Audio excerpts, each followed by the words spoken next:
আসসালামু আলাইকুম। আমি নাহিদ, আর আজকের ভিডিওতে আমি আলোচনা করব একজন সেলস ম্যানেজারের রেসপন্সিবিলিটি বা দায়িত্বগুলো কী কী, বা একজন সেলস ম্যানেজার কী কী কাজ করে থাকেন এই বিষয় সম্পর্কে আজকে আমার ভিডিও। তো চলুন ভিডিওটি শুরু করা যাক। দেখুন, একজন সেলস ম্যানেজার যে কাজগুলো করে থাকেন সেগুলো হলো, নাম্বার 1, তার অধীনে যে সকল টিম মেম্বার কাজ করে বা তার আন্ডারে যে সকল সেলসম্যানগুলো কাজ করে তাদেরকে ট্রেন আপ করা বা তাদেরকে ট্রেনিং দেওয়া। এরপরে নাম্বার 2, তার টিমের সেলসম্যানদেরকে মোটিভেশন দেওয়া। তারপরে নাম্বার 3, একজন সেলস ম্যানেজারের অন্যতম কাজ হলো প্রোডাক্ট সেল করা।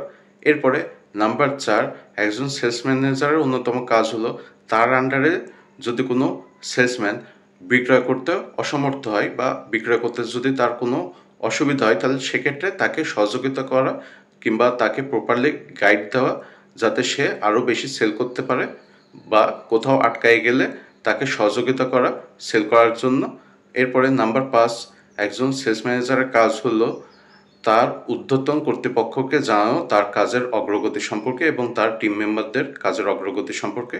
এরপরে নাম্বার 6, একজন সেলস ম্যানেজারের অন্যতম কাজ হলো মার্কেট রিসার্চ করা এবং মার্কেট রিসার্চের রিপোর্ট ঊর্ধ্বতন কর্তৃপক্ষকে জানানো।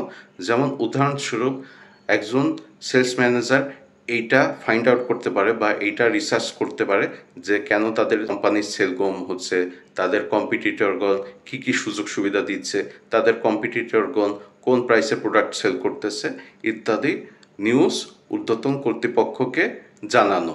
এরপরে নাম্বার 7, একজন সেলস ম্যানেজারের অন্যতম কাজ হলো সেলস স্ট্র্যাটেজি ডেভেলপ করা, যাতে করে তাদের কোম্পানির সেলটা আরও বেশি বৃদ্ধি পায়। তো এই ছিল আজকের ভিডিও। এরকম নতুন ভিডিও নিয়ে খুব শীঘ্রই আমি আপনাদের সামনে হাজির হব। আপনারা সবাই ভালো থাকবেন। ধন্যবাদ।